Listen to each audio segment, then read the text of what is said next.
تو اس لیے یہ چیزیں کرکٹ میں ہوتی ہیں. یہ آپ بھول جاتے ہیں ہم نے ورلڈ کپ بھی جیتا ہوا ہے, تو یہ آپ اس وقت کچھ تھوڑی کارکردگی T20 کی کمزور ہے, مگر ڈزنٹ میٹر. دیکھیے پاکستان ایک ہی واحد ملک ہے, میجر جو ملک ہیں جو کہ T20 کی لیگ نہیں ہوتی بڑی ہمارے ہاں. اب PSL کے بعد ہماری بھی ٹریننگ T20 میں ہو جائے گی انشاءاللہ. 2-3 سال کے بعد دیکھیے گا آپ کی T20 team will go to the top of. تو آر یو ٹیلنگ اس کہ آپ کیا کہہ رہے ہیں کہ جو 19 کو میچ ہو رہا ہے اس کو ہم بھول جائیں اور 2 سال کے بعد انتظار کریں؟ بالکل نہیں, میں کہہ رہا ہوں کہ پاکستان کی ٹیم کا پہلے ایک وارم اپ میچ ہے 13 تاریخ کو. آئی ڈونٹ نو شاید we will be able to make it or not, کیونکہ آج رات کو یا کل پہنچیں گے یہ وہاں, مگر اس کے بعد نیوزی لینڈ کے ساتھ ہے. یہ اپس اینڈ ڈاؤنز ہوتے ہیں. I am sure the Pakistan team will give its best.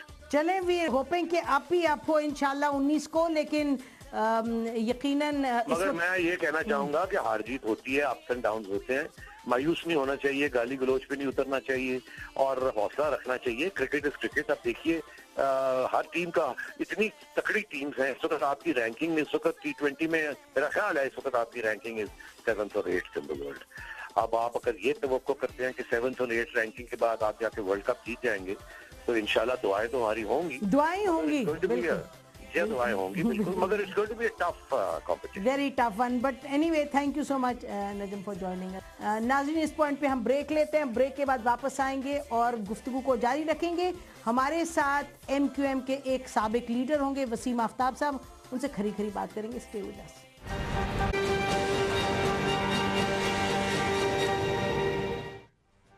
Welcome back ناظرین. بات ہم کریں گے کہ MQM کا جو ناک آؤٹ پلان ہے وہ جاری و ساری ہے. ہم نے دیکھا کہ کل ایک اہم ممبر MQM کے جو رابطہ کمیٹی کے بھی ممبر رہ چکے ہیں, کراچی تنظیمی کمیٹی کے بھی ممبر رہ چکے, MQM کے جو سابقہ لیڈر ہیں ہمارے ساتھ موجود ہیں وسیم آفتاب صاحب. تو ان سے بات کرتے ہیں کہ حکمت عملی کیا ہے, ان کی سیاسی حکمت عملی کیا ہے, روحانی مذہبی حکمت عملی کیا ہے, کس طرح سے آگے بڑھیں گے. Welcome to the programme Waseem Aftab صاحب.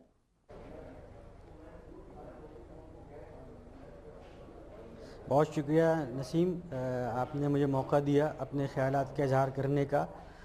میں آپ کے توسط سے آپ کی خدمت میں سلام عرض کرتا ہوں. پورے پاکستان کے لوگوں کے لیے بھی بہت نیک خواہشات کہ اللہ تعالیٰ ہمارا پاکستان پھلے پھولے اور کراچی کی رونقیں, کراچی کی محبتیں, کراچی کی شامیں اللہ تعالیٰ میں دوبارہ دیکھنا نصیب ہو. جی وعلیکم السلام. اور وسیم آپ یہ بتائیے گا, پہلے تو ایک جو سوال اٹھتا ہے لوگوں کے ذہنوں میں, ہمارے ذہن میں بھی یہ اٹھتا ہے, دیکھیے آپ اور بھی جو ممبران ہیں اس نئے گروہ کے, وہ پارٹی کا بہت ایک کلیدی آپ نے رول ادا کیا جب آپ پارٹی میں تھے, یعنی کہ آپ تنظیمی کمیٹی کے بھی بڑے اہم ممبر تھے, آپ رابطہ کمیٹی کے بھی ممبر تھے. تو اس صورت میں جو پارٹی کے حوالے سے, پارٹی کی قیادت کے کہنے پہ جو بھی ظلم ڈھائے گئے, یقیناً جو ممبران اور جو لیڈرشپ رول میں ہوتے ہیں ان کی بھی ذمہ داری ہوتی ہے.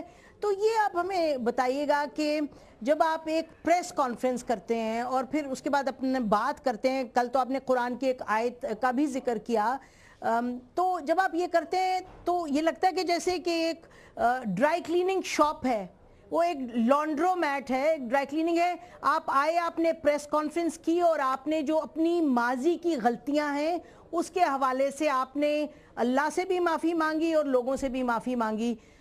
تو کیا یہ کافی ہے, یہ بتائیے گا.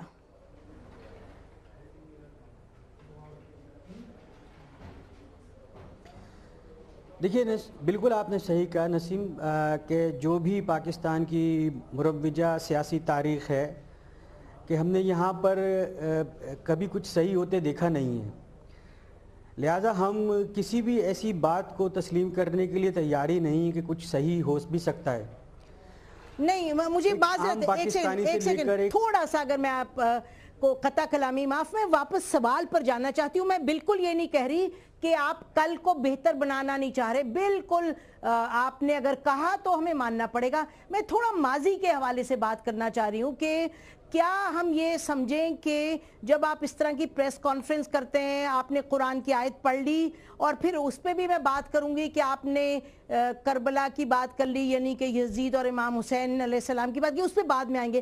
یہ مجھے بتائیے گا کہ جب آپ پریس کانفرنس کر کے اپنے ماضی کے حوالے سے جو ذمہ داری ہیں ان پر کہیں کہ جی ہمارے سے غلطی ہوئی, کیا یہ کافی ہے؟ کیا یہ کافی؟ بس یہ میں پوچھ رہی ہوں کیونکہ آپ آگے لیڈرشپ کا رول ادا کرنا چاہ رہے ہیں نا, تو اس حوالے سے کیا یہ کافی ہے پریس کانفرنس میں معافی تلافی کرنا خود ہی سے؟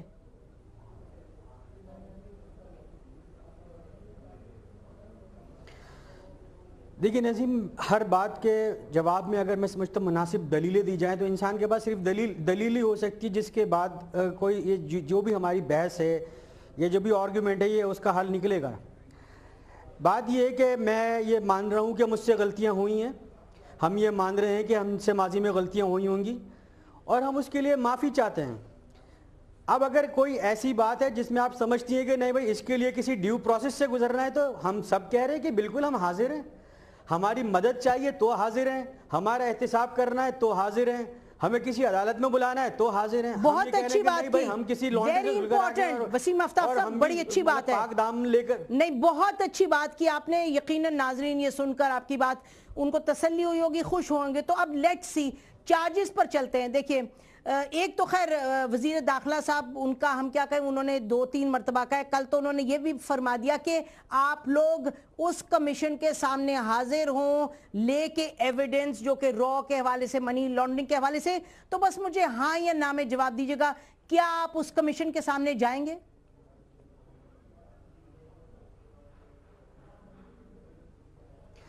دیکھیے نسیم, جتنے بڑے ایشوز ہیں ان کے اوپر اگر آپ مجھ سے یہ کہیں گے صرف ہاں اور نہ کرتے ہوئے نکل جائیں تو یہ پھر میرے ساتھ بھی زیادتی ہوگی اور ان لوگوں کے ساتھ بھی زیادتی ہوگی جو سچ جاننا چاہتے ہیں. آپ ضرور جی, آپ نے ایم کیو ایم کے اوپر الزامات آج سے نہیں لگائے, ٹھیک ہے, میں تھوڑی سی, مجھے ذرا سی تھوڑی سی اجازت دیں. آپ نے, ہم نے 92 سے اس کو دیکھا, بے شک, کہ جس وقت ہم چھوٹے ذمہ دار ہوتے تھے, یونٹ میں ہوتے تھے, سیکٹر میں ہوتے تھے, وہاں ہم یہ ماننے کے لیے تیار ہی نہیں تھے کہ یہ غلط کہہ رہے ہیں, ہم لوگ ایسے نہیں ہیں, کیونکہ ہم ایسے نہیں تھے. جب ہم کسی ایک بڑی سطح پر پہنچے, ہم ایگزیکٹو ڈیسیجن کے مراحل کے اندر جب داخل ہوئے, اس کا پارٹ ہوئے, اس کا حصہ بنے, تو ہمیں یہ پتا چلا کہ ہاں یار یہ جو الزامات ہیں یہ صحیح ہیں. ٹھیک ہے, تو ریاست پاکستان کے پاس تو بہت کچھ موجود ہے, کیونکہ ریاست پاکستان اب تک کیوں سوئی ہوئی ہے, کیوں اس کو ہماری گواہی کی ضرورت پڑ رہی ہے؟ کیا بی بی سی نے رپورٹ نہیں چلائی ہے؟ کیا بی بی سی نے وہ ڈاکومنٹ نہیں دکھائے ہیں؟ پھر کیوں خاموشی ہے؟ اس لیے کہ آپ صرف یہ خدارہ لوگوں کے ساتھ مت کھیلیے, اس ملک کے ساتھ مت کھیلیے. وسیم صاحب ذرا ایک منٹ, وسیم صاحب نہیں, وسیم صاحب ایک منٹ, ہم تو حاضر ہیں, ہم حاضر ہیں, تو پھر آپ جائیں گے. وسیم صاحب میں تو یہی کہہ رہی ہوں, دیکھیں نا کمیٹی بنا دی, وزیر داخلہ نے کہہ دیا. دیکھیں بات یہ ہے کہ آپ فرما رہے, آپ اہم عہدوں پہ تھے, 2013 تک آپ تھے, تو آپ نے اندر خانے دیکھا ہوگا. حکومت کی بات یہ ہے, ریاست کی بات یہ ہے, اور بدقسمتی سے جو لوگ توڑتے ہیں اپنے آپ کو, پارٹی سے نکلتے ہیں ایک موقع پہ, اس پر بھی مشکل یہ ہے کہ یہاں کوئی یقین نہیں کرتا. اس وجہ سے یہ کہ اگر آپ کے پاس ایویڈنس ہے, تو میں نے جب آپ سے یہ عرض کی تھی کہ بتائیے کہ آپ کمیٹی کے سامنے جائیں گے, تو میں اس لیے چاہ رہی تھی کیونکہ لوگ سننا چاہتے ہیں کہ آپ جائیں گے کمیٹی کے, پھر آپ کے پاس وقت ہے, بہت باتیں فرمائیے, لیکن آپ کمیٹی کے سامنے جائیں گے. میں کراچی تنظیمی کمیٹی کا انچارج رہا, پھر ایم کیو ایم کی رابطہ کمیٹی کا رکن بنا, پھر اس کی مذاکراتی کمیٹی کا رکن بنا, پھر اس کی کور کمیٹی کا ممبر بنا. تو ایک بات یہ کہ جو آپ کہہ نہیں نا جب جائیں گے, تو میں آپ سے صرف اتنا عرض کر رہا ہوں کہ دیکھیں ہمیں تو بہت کچھ پتہ ہے, لیکن ہم اس ماحول کو خراب کرنا نہیں چاہتے. ہم یہاں لوگوں کو جوڑنے کے لیے آئے ہیں, لیکن جو سچائی جن لوگوں کو پتہ ہے, جن افراد کو پتہ ہے, ہم تو ان سے بات کرنا چاہتے ہیں. اور جو حکومتی ادارے ہیں یا ریاست پاکستان ہے, اس کے پاس بہت ایویڈنس ہے. اگر ہم کسی ایجنڈے پہ کام کر رہے ہوتے, ہم کسی پلان کے اوپر کام کر رہے ہوتے, تو باخدا پھر ہمارے پاس بہت سارے ڈاکومنٹس ہوتے, پھر ہمارے پاس بہت ساری ویڈیوز ہوتی, پھر ہمارے پاس بہت سارے کلپس ہوتے, کیونکہ ہم ایماندار تھے اپنے کاز سے, اپنے مشن سے, اپنی قیادت سے. ہم تو کوئی چیز ٹیپ نہیں کر رہے تھے, ہم تو کوئی آڈیو نہیں ریکارڈ کر رہے تھے, ہم تو کوئی ویڈیو نہیں بنا رہے تھے, ہم وہ ڈاکومنٹ چھپا کے کہیں سے فوٹو کاپی تو نہیں کر رہے تھے. اگر ہم یہ سب کچھ کر رہے ہوتے, ہم کسی پارٹ کا پلان کا حصہ ہوتے تو یہاں وہاں پر بہت کچھ ہوتا, لیکن ہم تو اپنی گواہی لے کر آئے ہیں. گڈ پوائنٹ, بڑا اچھا پوائنٹ ہے. آپ کہہ رہے ہیں کہ جی ہم تو کوئی ڈبل گیم تو نہیں کھیل رہے تھے, ہم تو اپنی قیادت سے یعنی کہ لائل تھے, ہم اپنے پرپس سے لائل تھے. تو اگر یہ بات ہے اور درست بات ہے اور اس حد تک اس کو ہم سراہتے ہیں, لیکن یہ بتائیے کہ بحیثیت ایک پاکستانی کہ میں یہ کہوں کہ وسیم آفتاب صاحب, جب آپ لائل تھے اس پارٹی کے اور آپ بالغ تھے, آپ سمجھتے تھے, تو اس پارٹی نے قتل و غارت کروائے, 2009 سے 2013 تک ٹارگٹ کلنگ ہوئی, اس کا آپ حصہ تھے. تو یہ بتائیے گا کہ پھر اگر آپ آتے ہیں پریس کانفرنس کر کے اللہ سے معافی مانگتے ہیں تو اس کے سامنے تو کوئی کچھ کہنے کے قابل نہیں ہے, اللہ تو ہر ایک کو معاف کرتا ہے. لیکن یہ مجھے بتائیے کہ پھر ایک لیڈرشپ کا رول میں بحیثیت ایک پاکستانی کے کاہے کو آپ کو دوں, جب مجھے یہ پتا ہے کہ آپ نے ایک وقت میں ایک ہٹلر نما قیادت کے ساتھ آپ نے اپنا جو تھا جوڑا, اپنی پوری زندگی کو اپنے. تو یہ ذرا سمجھانے کی کوشش کریں. وہ بات اور ہے کہ یہ جو قیادت ہے ہٹلر نما, اس کو ووٹ ملتے ہیں تو اس لیے ہم بے بس ہو جاتے ہیں کہ جی ان کو ووٹ ملتے ہیں. مجھے یہ بتائیے کہ آپ کس طرح سے اپنے آپ کو قیادت کے لیے لوگوں کے سامنے پیش کرتے ہیں, اور یہ بڑا ایک جینوئن سوال ہے, میں پوائنٹ سکورنگ نہیں کرنا چاہ رہی.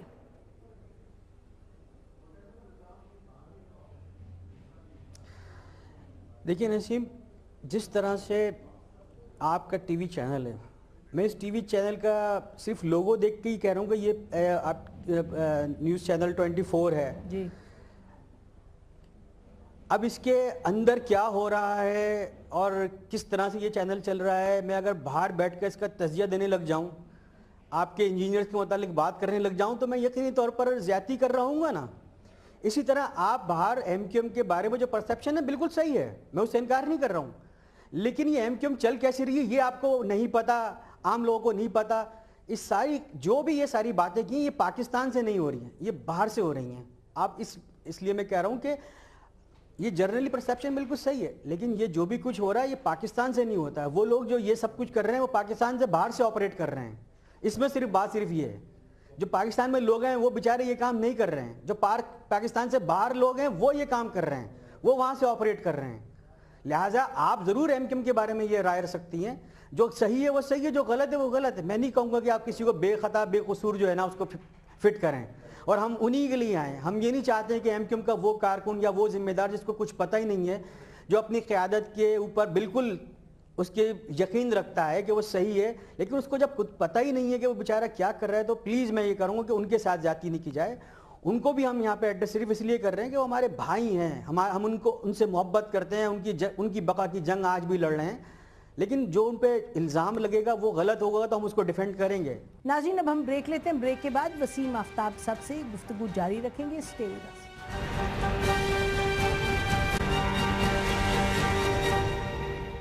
ویلکم بیک ناظرین, ہماری بات ہو رہی ہے سابقہ ایم کیو ایم کے لیڈر وسیم آفتاب صاحب سے. تو جو ایک عام ورکر ہے جو آپ کا یونٹ میں ہے یا زون میں ہے, وہ ورکر جو ہے, ورکر کی بات کر رہی ہوں, وہ ورکر اور وسیم آفتاب جو کہ کور کمیٹی کے ممبر رہ چکے ہیں, جو رابطہ کمیٹی کے ممبر رہ چکے ہیں, جو تنظیمی کمیٹی کے ممبر رہ چکے ہیں, کیا دونوں کا اتنا ہی ذمہ ہے, دونوں کی اتنی معصومیت ہے, دونوں یا کوئی فرق ہے؟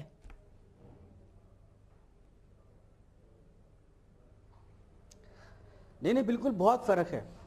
دیکھیں, ایم کیو ایم کے کارکن سے لے کے ایم کیو ایم کی رابطہ کمیٹی کے ممبران تک کو بہت ساری چیزیں پتہ ہی نہیں ہیں. وہ بالکل معصوم ہیں بیچارے. وہ ان محرومیوں کے خلاف, ان زیادتیوں کے خلاف کام کر رہے ہیں جو وہ فیل کر رہے ہیں, اور ہم بھی سمجھتے ہیں وہ صحیح ہے.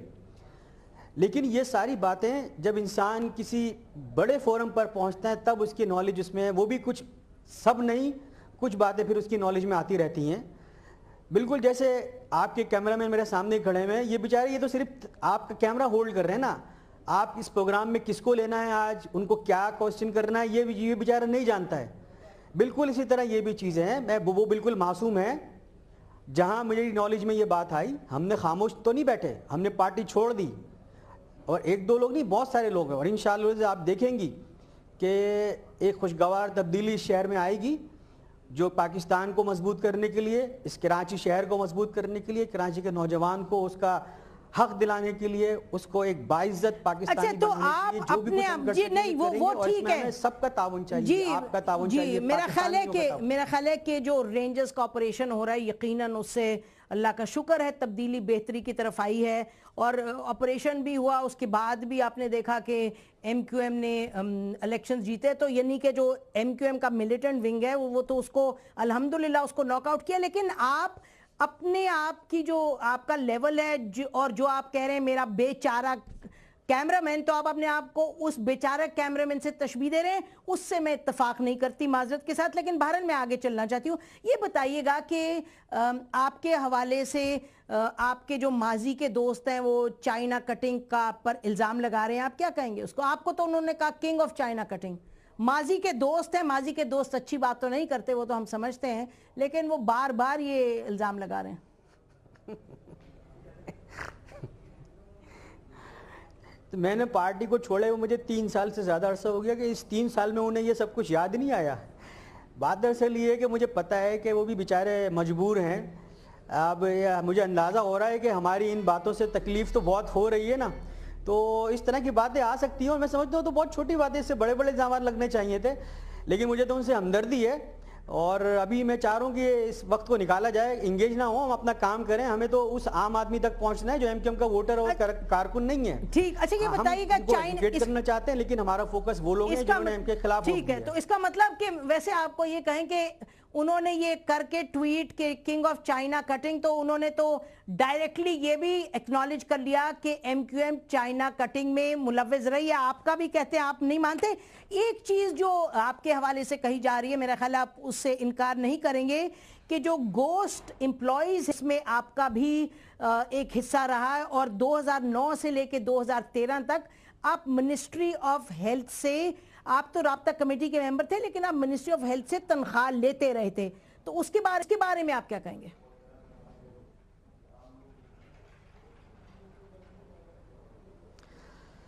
میں سمجھتا ہوں کہ اگر آپ اس پہ کوئی قانونی چارہ جوئی کرنا چاہیں تو بالکل کر لیجئے, یہ میرا جرم ہے اگر, تو میں حاضر ہوں.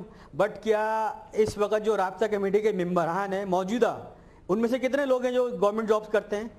کرتے ہوں گے نا جی. میں حاضر ہوں, بالکل, یہ میرا جرم ہے نا, تو میں حاضر ہوں, کر لیجئے بھائی. مجھے کم از کم میں وہ تو نہیں ہوں نا جو وہ کر رہے ہیں, جو یہ کہہ رہے ہیں, تو بھائی وہ خود بھی تو ہیں. جی یہ بالکل ٹھیک ہے, یہ تو میں آپ سے مانتی ہوں. میں تو چونکہ شاہ کا مصائب نہیں ہوں, ٹھیک میں نے تو شاہ کو چیلنج کیا ہے, لہٰذا تو میرے ساتھ بہت کچھ ہوگا. اچھا, تو آپ یہ کہہ رہے ہیں نا کہ پاٹ کالنگ دا کیٹل بلیک ہے, یعنی کہ سبھی اس حمام میں ننگے ہیں. بہرحال اب آگے چلتے ہیں.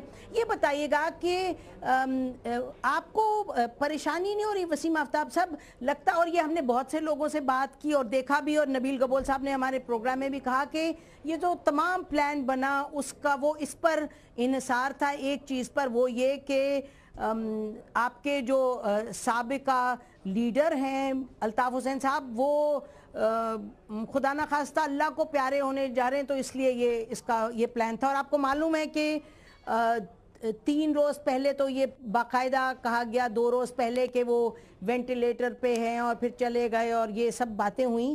تو یہ کچھ عجب پلان نہیں ہے. ہم نے اپنے ذرائع سے پتہ کیا, جب سب نے کہا جی غلط ہے, ہم نے ذرائع سے پتہ کیا تو ہمیں پتہ چلا بارنارڈ ہوٹل جو وہ ہے ہاسپٹل, اور یہ آپ ٹویٹ بھی دیکھ رہے ہیں, ہم نے ٹویٹ بھی کی کہ بھائی وہ تو سٹیبل ہیں, اور یہ کہا جا رہا ہے کہ 22 جنوری کے بعد وہ ہسپتال بھی نہیں گئے, وہ ٹھیک ہیں, کرونکلی ال ہیں, لیکن ابھی تک تو قائم و دائمہ اللہ جانتا ہے, یہ تو اللہ کے کام ہیں.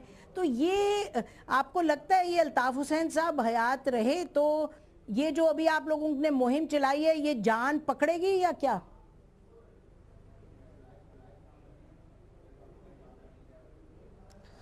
بالکل جی, ہم تو یہ بالکل چاہیں گے کہ وہ حیات رہیں جب تک یہ سچ تشت از بام نہ ہو جائے, اور اللہ ان کو ہدایت بھی دے, کہ کیونکہ ہدایت تو اللہ کے ہاتھ میں ہے, وہ کسی انسان کے ہاتھ میں نہیں ہے. تو ہم ان کے لیے بالکل یہ چاہتے ہیں کہ یہ سچ جب تک تش تش بام نہ ہو جائے، جب تک حقائق سامنے نہ آ جائیں، وہ بالکل صحیح رہیں. اور اب جو ہر آدمی کی اپنی ایک رائے ہے، اس سے اتفاق اور اختلاف سب کچھ کیا جا سکتا ہے. لیکن اب چونکہ میں نے کہا نا کہ ہمارے پاکستان کی بدقسمتی یہی رہی ہے کہ ہم ہر چیز کے اندر جب تک کیڑے نہ نکال لیں، جب تک اس کو کسی سے جوڑ نہ دیں، بدقسمتی جب تک نہیں، کسی پلان کا حصہ نہ قرار دیں، نہ کہیے تو جب تک وسیم شاید صاحب، ہماری جو فنی آپ یہ کہیے پاکستان کی تاریخ رہی ہے، ہماری فنی مہارت کمپلیٹ نہیں ہوتی. نہیں سر، ایک سیکنڈ، معذرت کے ساتھ جو میں نے باتیں کی ہیں، میں نے کوئی نہیں خراب رہی ہے تو اس کو صحیح نہیں، اس کو بدقسمت نہیں کہا جائے. نہیں، ہم تو یہ کہہ رہے ہیں نا کہ آپ کا ایک پاسٹ رہا ہے، اور پھر آپ نے یہ ہمت کی کہ آپ نے یزید اور حسین کی تشبیہ دی. مجھے یہ بتائیے گا کہ آپ کا جو پاسٹ رہا ہے اس طرح کی تنظیم کے ساتھ، جس نے ٹارگٹ کلنگ بھی کیا ہے، جس نے بھتہ خوری بھی کیا ہے، جس نے لوگوں کو مارا بھی ہے، جس نے ظلم اتنے ڈھائے ہیں، آپ اپنے آپ کو حسین کے قافلے سے تو نہ تشبیہ دیں، یہ زیادتی نہیں ہے؟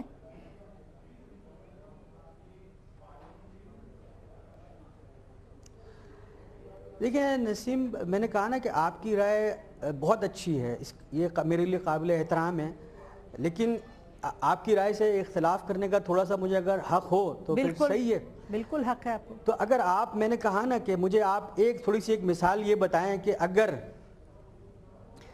میں آپ سے یہ کہہ رہا ہوں کہ آپ کے گھر میں اگر چوری ہو جائے، آپ جس شخص کے پاس اپنی امانت رکھوائیں یہ سوچ کر کہ یہ امین ہے، امانت دار ہے، اور وہ آپ کی امانت میں خیانت کر لے، تو آپ کی ہمدردی کس کے ساتھ ہونی چاہیے؟ میں آپ سے سوال کرتا ہوں، آپ مجھے بتائیں کس کے ساتھ کریں گے؟